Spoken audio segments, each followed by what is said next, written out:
ಮಿತ್ರರೇ ನಮಸ್ಕಾರ. ಇದು ಟಿ ವಿ ವಿಕ್ರಮ. ನಾನು ಡ್ಯಾನಿ ಪೆರೇರ, ಹಳ್ಳಿ ಮೈಸೂರು. ರಾಷ್ಟ್ರ ಬಲಶಾಲಿಯಾಗೋದು ಸಣ್ಣ ಪುಟ್ಟ ವಿಚಾರಗಳುಳ್ಳ ದೊಡ್ಡ ದೊಡ್ಡ ವ್ಯಕ್ತಿಗಳಿಂದಲ್ಲ, ಆದರೆ ದೊಡ್ಡ ದೊಡ್ಡ ವಿಚಾರಗಳುಳ್ಳ ಸಣ್ಣ ಸಣ್ಣ ವ್ಯಕ್ತಿಗಳಿಂದ ಅನ್ನೋದು ಸಮರ್ಥ ರಾಮದಾಸರ ಮಾತು. ಸಮರ್ಥ ರಾಮದಾಸರು ಹಿಂದವಿ ಸ್ವರಾಜ್ಯದ ಸ್ಥಾಪಕ ಛತ್ರಪತಿ ಶಿವಾಜಿ ಮಹಾರಾಜರ ಆಧ್ಯಾತ್ಮಿಕ ಗುರುಗಳು.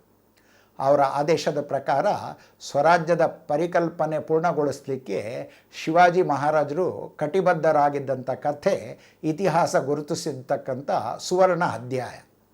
ಅದು ಸಾಧ್ಯವಾಗಿದ್ದು ಯಾರಿಗೂ ಬೇಡವಾಗಿರ್ತಕ್ಕಂಥ ವ್ಯಕ್ತಿಗಳಲ್ಲಿ ಧ್ಯೇಯದ ಬೀಜವನ್ನು ಬಿತ್ತಿ ಉಲುಸಾದ ಬೆಳೆಯನ್ನೂ ತೆಗಿಬಹುದು ಅನ್ನೋ ಆಲೋಚನೆಗಳ ಮುಖಾಂತರ.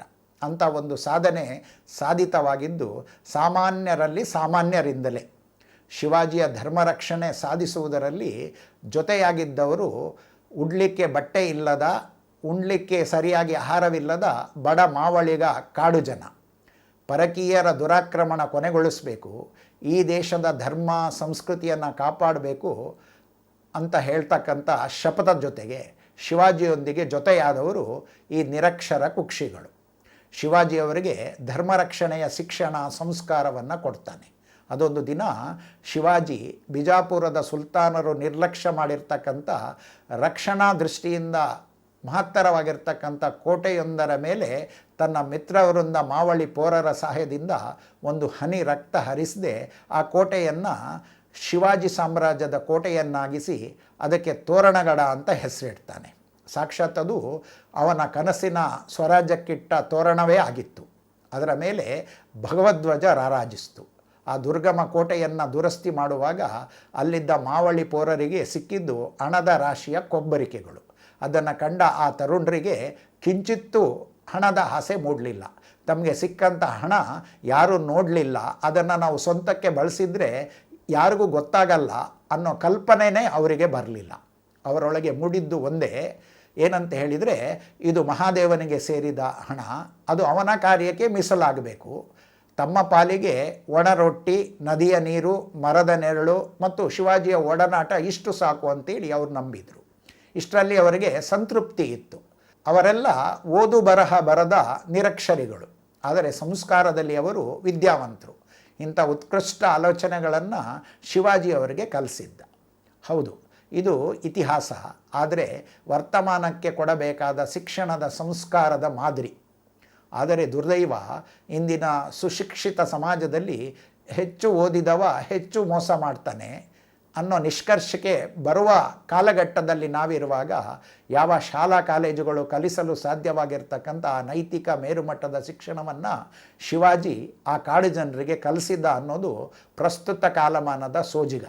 ಆದರೆ ಅಂಥ ಮೌಲ್ಯಗಳನ್ನು ಕಂಡ ಜನಜೀವನ ನಮ್ಮ ಸಮಾಜದಲ್ಲಿ ಒಂದು ಕಾಲಘಟ್ಟದಲ್ಲಿ ಇತ್ತು ಅನ್ನೋದು ಅಲ್ಲಗಳಿಲ್ಲಾಗದಂಥ ವಾಸ್ತವ. ಅದು ಈ ಪುಣ್ಯಭೂಮಿಯಲ್ಲಿ ಜನಿಸಿದವರು ಜಗತ್ತಿನ ಜನರಿಗೆ ಅತಿ ಮುಖ್ಯವಾಗಿ ನಡವಳಿಕೆಯನ್ನು ಕಲಿಸಬೇಕು ಅನ್ನೋದು ಋಷಿಮುನಿಗಳ ಆಶಯ ಆಗಿತ್ತು. ಹಾಗಾಗಿ ಅವರು ಜಗತ್ತಿಗೆ ಕರೆ ಕೊಟ್ಟು ಹೇಳಿದ್ದು ಏತದ್ದೇಶ ಪ್ರಸೂತಸ್ಯ ಸಕಾಶದಗ್ರಜನ್ಮನಃ ಸ್ವಂ ಸ್ವಂ ಚರಿತ್ರಂ ಶಿಕ್ಷರೇನ್ ಪೃಥಿವ್ಯಾಂ ಸರ್ವಮಾನವ ಎಂದು.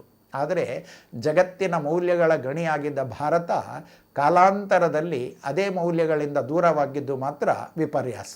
ಇಂಥ ಉದಾತ್ತ ಮೌಲ್ಯಗಳಿಂದ ನಾವು ವಿಮುಖರಾಗಿದ್ದು ನಮ್ಮೊಳಗೆ ನೈತಿಕ ಭ್ರಷ್ಟತೆ ಹೆಚ್ಚಲಿಕ್ಕೆ ಕಾರಣ ಇರಬಹುದು. ವಿದ್ಯೆಯಿಂದ ಉಚ್ಚ ವಿಚಾರಗಳು ರಕ್ತಗತವಾಗಿ ಸ್ಫೂರ್ತಿ ಹೊಂದುವಂತಾಗಬೇಕು, ಪೌರುಷ ಉಕ್ಕುವಂತಾಗಬೇಕು, ಶೀಲ ಮೈದಾಳುವಂತಾಗಬೇಕು ಅನ್ನೋದು ಶಿಕ್ಷಣದಿಂದ ನಾವು ಕಲಿಬೇಕಾದಂಥ ಮೌಲ್ಯ ಅಂತ ಹೇಳಿ ಸ್ವತಃ ಸ್ವಾಮಿ ವಿವೇಕಾನಂದರೇ ಹೇಳಿದ್ದಾರೆ. ಪ್ರಸ್ತುತ ದಿನಮಾನಗಳಲ್ಲಿ ನಾವು ಇದರಿಂದ ಮತ್ತಷ್ಟು ದೂರವಾಗಿರುವುದು ಖೇದ ಎನಿಸ್ತಕ್ಕಂಥ ಸಂಗತಿ. ಆದರೆ ನಾವು ಕಲಿಯುವ ವಿದ್ಯೆಯಲ್ಲಿ ಸನ್ನಡತೆ, ಪ್ರಾಮಾಣಿಕತೆ, ವಿನಯತೆ, ವಿನಮ್ರತೆ ಅಂತ ಮೌಲಿಕ ಸಂಸ್ಕಾರಗಳು ನಮ್ಮ ಶಿಕ್ಷಣದ ಭಾಗವಾಗಬೇಕು. ಅದಲ್ಲದಿದ್ದರೆ ನಮ್ದು ಯಾವ ರೀತಿಯ ಶಿಕ್ಷಣ, ನಾವೇಗೆ ವಿದ್ಯಾವಂತರು, ಇದು ಯೋಚಿಸಬೇಕಾದ ವಿಷಯ ಅಲ್ವೇ?